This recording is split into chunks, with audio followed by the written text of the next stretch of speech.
my family go back to the 1600s here. My family date back over 1,000 years in Selsey. My family's been in Selsey since 1726. Ever since then, there's been 1 or 2 or 3 of the members of the family in the fishing community. There's no swagger involved. You just got this passion to go to sea and catch fish. Fishing for me is a drug. It's the thrill of it, the thrill of the hunt. The chase, the excitement of it, the thrill of catching. It was though it's a job, a way of earning a living, it was the excitement really that drew me to it. I was very little when I first went to sea with Dad, knee-high to a grasshopper, and just fell in love with it.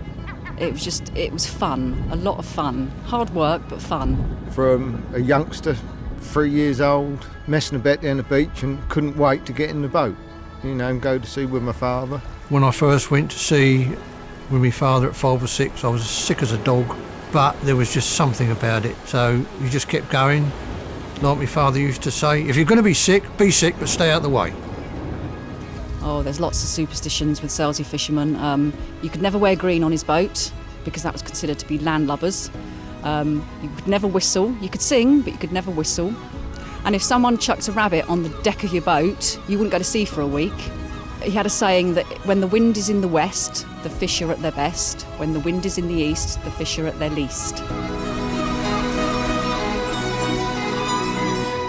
I was fortunate to start fishing at a time when we were still fishing using willow pots, anything made out of willow. It was all manual, everything manual. Fishing was a lot different then. What it is now, we had to cut the willows in the winter and make the pots.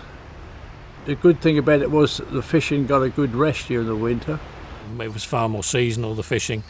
We used to start sort of around the March time, put the pots in and fish, and through the summer into the autumn. Generally by Christmas we'd have the pots home stored.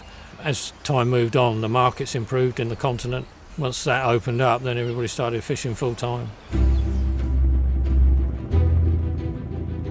We had a fleet of West Country boats come up, and of course they fished in an entirely different way to we did. We were still quite primitive, and they turned up with these huge great crabbing boats, and they stringed them like we're doing now, long warps, a bit like a washing line, 20, 30, 40, up to 100 pots on the string.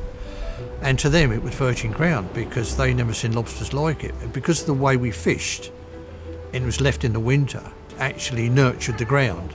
But they come along and literally it was phenomenal fishing for them. We eventually got round to the idea that perhaps we should get strings of pots the same as those, which we did. The youngsters, as in me and my generation, they all went out and started buying their own boats. In fact, we sort of found our own niche in that because we found ways of doing things better than what the West Country boats done. I started crewing for other fishermen for the first 2 or 3 years, and then eventually I got my own boat. My wife sort of worked side by side. She did all the support ashore, ordering goods, working out our books, VAT returns, paying the wages, that sort of thing. And my son, he sort of started coming fishing really, from sort of the age of 6. He used to come regular. In his teens, he was almost full-time then.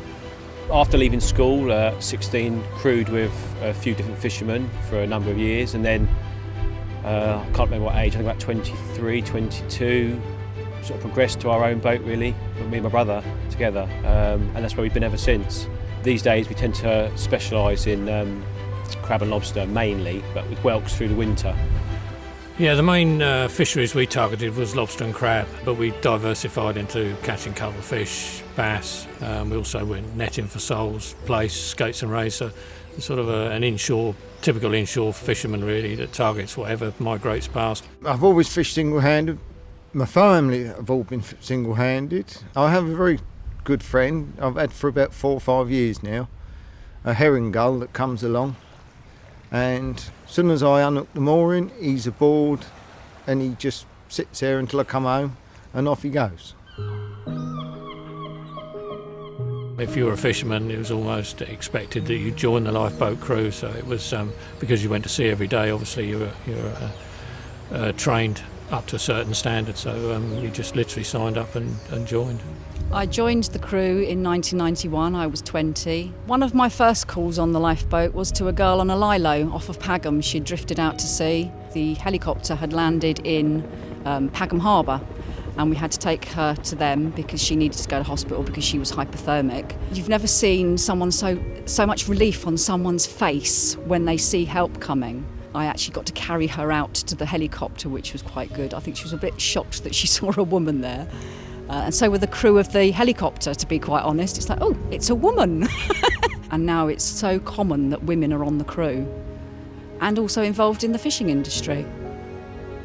One thing with fishing, it is actually the most dangerous profession in the UK at the moment by far. You can sort of mitigate for most things, but accidents do happen. We've had crew go over the side. I've had fairly substantial knife injuries on the hands, the same as many people have. I've also lost a thumb where a hatch on the boat came down and chopped it off when we were at sea. So it's a risk, you accept when you take on fishing. If you do 42 years and come out of the fishing industry with all your limbs, then you've done pretty well.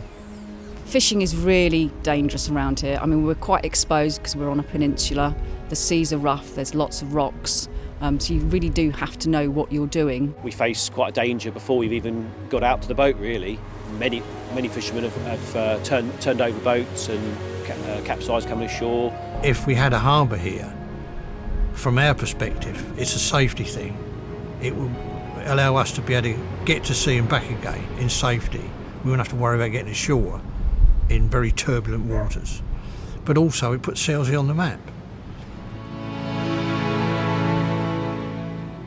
The outlay to go to sea nowadays is astronomical compared to it was when I first started with willows. The thing is, everything is so dear now. It don't matter, the bait is dear. We used to catch a lot of our bait ourselves. You can't do that now because you want so much bait. The price of lobsters still getting the same money in the summer as we were 30 years ago. Crabs a slight improvement, but everything else, the pots, the rope, the petrol, the boats, the bait has risen 10 times. I think one of the difficulties with the industry at the moment is we're struggling. It's an ageing population, very similar to farming. When I started fishing, we used to have the kids from school used to come down the beach. Weekends they come for a trip, holidays, things like that. We give them a bit of pocket money, and that's how we got our crews. The problem is now with the you're not allowed to take anybody on the boat until they pass certain sea survival firefighting courses. And you're looking at an 18-year-old. By then, if you haven't got someone really interested in their early teens, then you're struggling. Once they get in their 20s, it's not that profession that people automatically go for. If it's not in your blood to do it, it's very difficult to get out in the morning and do it. But if you've grown up in that lifestyle and you're sort of addicted to that sort of thing, you love it, like me. So that's what I do. I'm very proud to be a fisherman at Selsey. My brother and I are very keen to look after the fishing. We're big on conservation and the sustainability of the crab and lobster at Selsey and other produce. Pottage fish came about a few years ago. My dad was retiring from making fishing nets and supplying ropes, that sort of thing. Between my mum and my sister, they wanted to stay in the industry, and there was nothing of that sort of thing which sells crab, lobster, sandwiches, and then that leaves them free to pick and open the trailer and sell it to the public. You come ashore and you get a crowd around the boat. They can't wait to look and see what you've caught. They're fascinated by it. But you still get the odd ones. They move to the village and they say, oh, it's smelly here. We don't like it. We'll change it. I think everyone needs to be behind the Selsey fishermen. Otherwise it doesn't have a future. Yeah, there's people that complain about the smell, but at the end of the day, it's a fishing beach, and first and foremost, before you come and sit on the beach, it is a working beach. So everyone needs to get behind them and help them and support them and buy the fish. I think for Selsey, the future it can be good. It really needs an influx of young fishermen with a passion to work hard.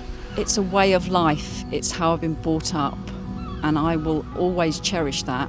Even if it ended tomorrow, it's history. It's my life. It's part of the heritage here, as well as what's inbred. We just got salt water in our bloods. Simple as that. We've got nothing else.